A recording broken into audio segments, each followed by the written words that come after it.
What's up, guys? LQ here with the LQ Review. Thank you so much for joining me here at my YouTube channel.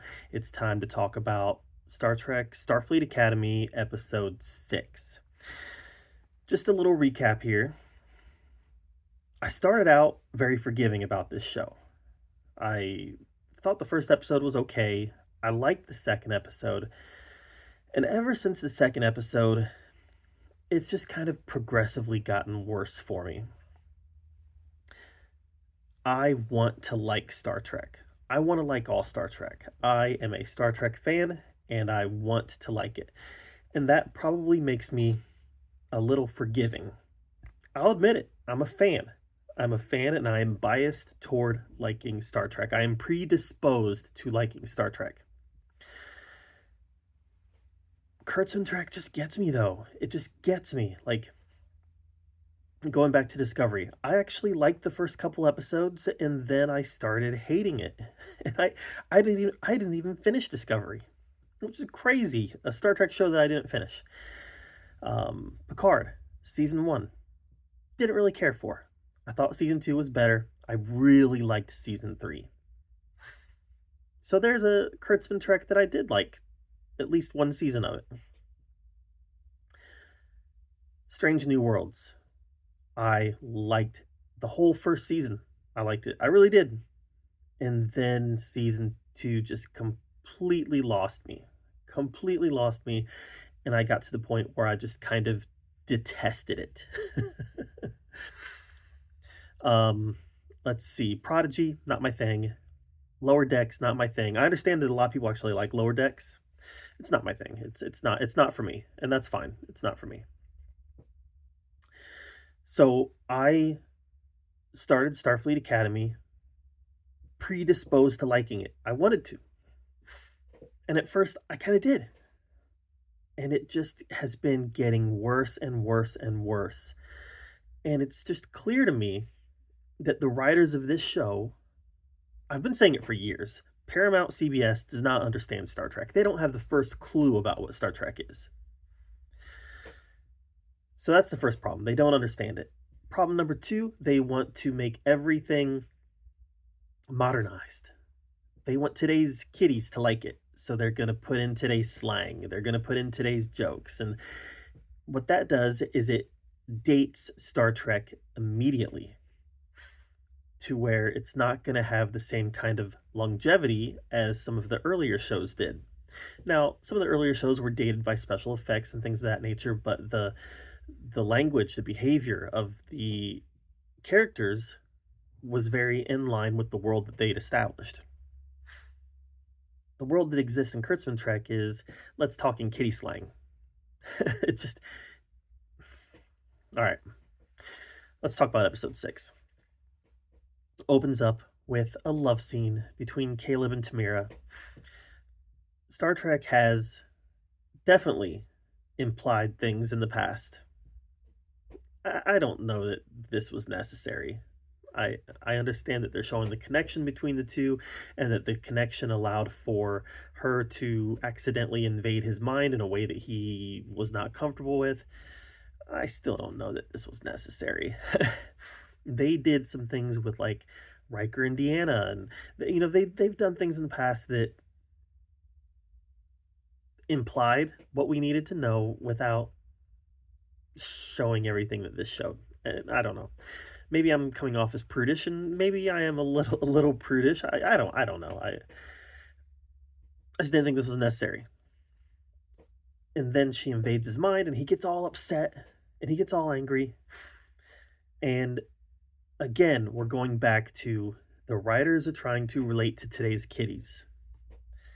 He gets angry and cannot accept an apology, can't display forgiveness, can't have understanding. No, you have violated me. Therefore, I shall be angry. It's very, let's relate to the modern kiddies. And again, it just didn't come off as authentic. It came off as it came off as this is what the writers wanted him to feel, not how I think he would have actually felt. If that had happened to me, I feel like I would have tried to show understanding. I understand. You have these abilities and you can't always control them. I get it. Whereas he was like, huff, anger. So I don't know. We get to the lesson of this episode, and it was um, they take the Athena out into space, out to like this spaceship graveyard type place, and they find a derelict spaceship called was it the Miyazaki, and they decide to do a training exercise on the Miyazaki, and one group goes on the ship and the other group stays on the bridge, and it's going to be like we are simulating an away mission where we've got our command on the bridge and we've got our command on the away mission. And how are these two different bodies gonna function, communicating with each other to achieve the mission? And so the premise I'm fine with. Once again, Starfleet Academy has an episode that has a good premise. I like the idea of them simulating an away mission. But then we knew we weren't just going to get an away mission simulation. We were going to get a real life threat, and the real life threat comes in the form of an alien race called the Furies that like to eat people. I'm not against introducing new alien races in Star Trek, and I'm not even against introducing alien races that want to eat people. That was all fine. But Commander Ake and the group on the Athena, they realize that they can't rescue their kids, so they're going to call in somebody who has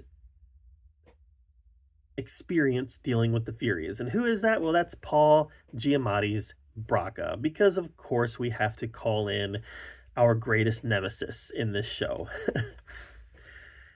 We got a lot more Paul Giamatti's Braca in this episode, and I think Paul Giamatti does as much as he can with the material that he's given. I'm not here to say that he's not a good actor, because he is. Paul Giamatti should be able to play a role like this very well. But the dialogue is absolutely atrociously terrible. He's making jokes that would be 1,300, 1,400 years old in his time period. He's referencing The Sound of Music. I mean, what? Just, I don't get it. He's over the top. He's cringy. His dialogue is just stupid. I don't get it. I don't get it. I don't get it. Just a terrible, unbelievable character. Like I said, Paul Giamatti does what he can with it, but it is just atrociously written, and I don't understand these writers. I don't understand these Star Trek writers who are like, this will be great. Let's have him make these jokes that the kiddies make today. The kiddies will love it. No, they won't. Kiddies aren't watching this. Kiddies are not watching Star Trek. Okay. The cadets on board the Miyazaki, they realize that they need to um, get the ship going again, but to get it going, they need to be able to talk to it. To be able to talk to it, they need to convince it that the staff on board the ship is all dead. So how do they do that? Well, they feed it a comic book. Yes, they show it a comic book so that that outlines the history of it, so that the computer can then realize, oh, yes, this comic book is proof that everybody on board my ship, everybody on board the ship that should be able to control the ship is dead. So now I've got to have it was just okay. And I love comic books. I do. I'm a big comic book fan. Everybody around here on this channel knows that, but this was just okay. So it turns out Braca's working with the Furies. Surprise, surprise. Again, incompetent writers, I know. Tarima ends up going into Caleb's mind to help, so he got so mad, let's violate his mind again. The Furies end up breaking onto the bridge on the Miyazaki, and the Vulcan from the War College ends up dying only after he had a moment where he connected with Caleb about something. They were starting to become friends. And when that happened, I remember thinking to myself, oh no. this this Vulcan is dying because the writers, they're not good.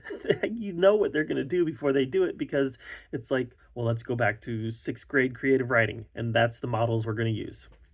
All right, Tarima, of course, she is a Mary Sue, so she has her superpowers that has never been established by any Beta ever, and she Black Canary screams and kills the Furies. That's what she does.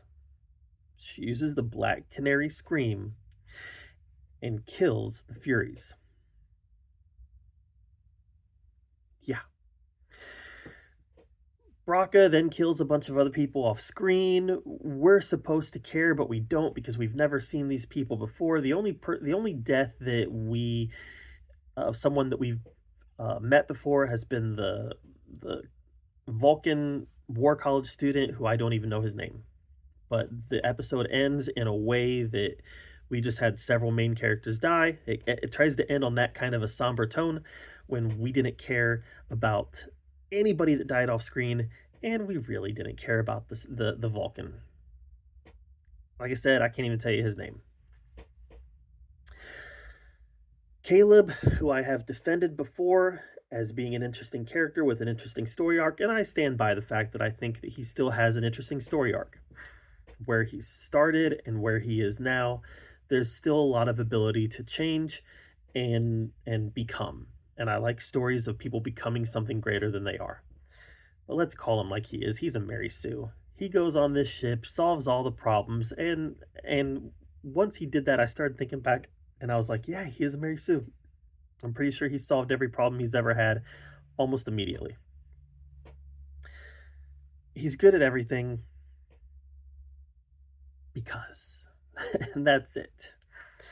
Um, Captain Ake is really painted as incompetent in this episode, which I guess goes against my previous assertions that she also is a Mary Sue because she was just completely incompetent. Like, how are you captain of a starship? How are you chancellor of the academy? How?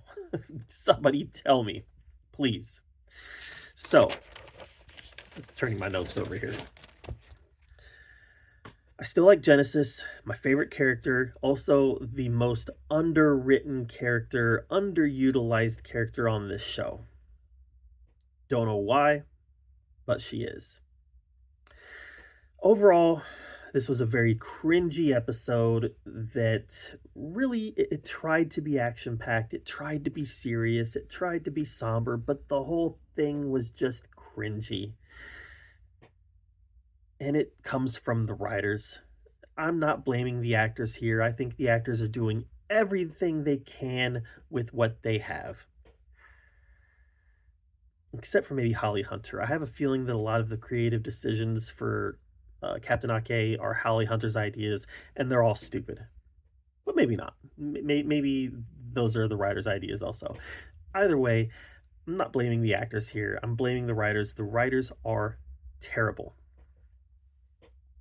This episode did nothing to offer me joy. And it also did nothing to really offend me like some previous episodes have. It just was kind of there. Yeah, it had some incompetent writing, but there's nothing that was really offensive here. There's also nothing that was really fun here.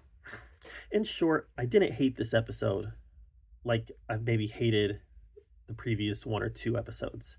I just didn't care. I didn't care about this episode. There's nothing happened here that I cared about. And when it comes to Star Trek and longtime fans, apathy might be worse than detest. Not caring could be worse than hating it.